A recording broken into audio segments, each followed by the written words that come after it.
Welcome to Pluralia's AI Conversation Node Overview. AI Conversation is going to be your baseline node for building all of your workflows.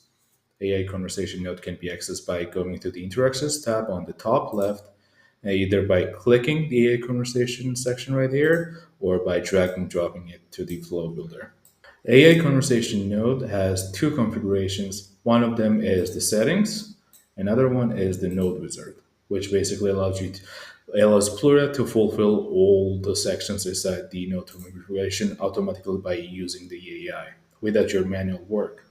Open up the settings, we see first a channel overview. So we can choose the channel that we want the AI to speak. Then we have the node name, which appears right here. We have the node description, which is basically a overall summary of what's going to be happening inside this node. Then we have a global node settings. Global node settings allows us to make this node accessible from all parts of the workflow. It doesn't matter whether it's connected to anything or not. It can be accessed by fulfilling anytime this condition gets fulfilled. We can access this node and go back to the original workflow. So this typically we would use a global node with the knowledge bases where we want the AI to know all about your business's locations, and all the information big informational stuff that you want to give to the AI will go into the knowledge bases, which can be easily accessed by enabling it to be a global node. Moving on, we have a response setup. What response setup is a small set of instructions that you're going to be giving to a node to fulfill some kind of goal. So a typical prompt, AI prompt for the response setup would look like this. Greet the user and grab their first name. So this is a set of small instructions that you're going to be giving to your AI conversation node that you want fulfilled. Then we have a stay condition.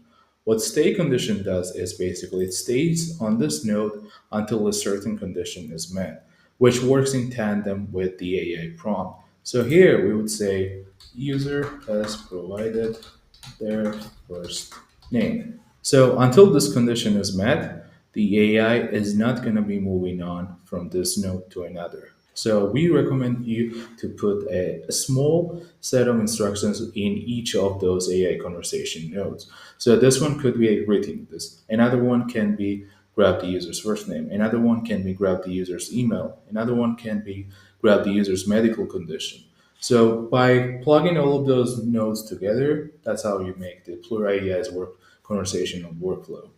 Moving on to the next section, we have the data extraction, which can be dynamically inserted inside the conversation as the conversation is ongoing. So we can say, I can grab the user's first name right here and basically use this data in the conversation that's going to be continuing from this node on.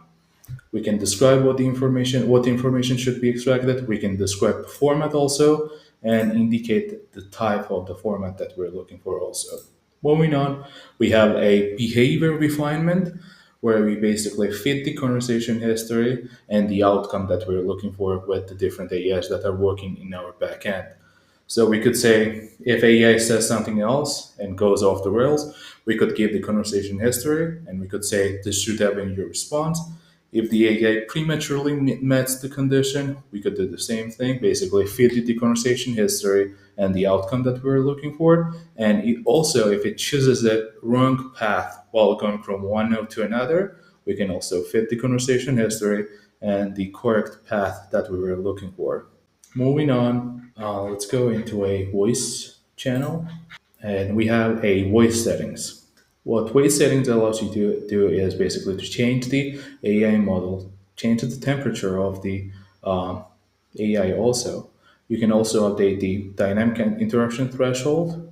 And moving on to the next section, we have the voice interaction settings, which basically allows you to do ways for users response, which is especially helpful when you're building outbound calls. So if you're going to be making an outbound call, you would want to turn this on to wait for the user to say hi before the AI responds to them.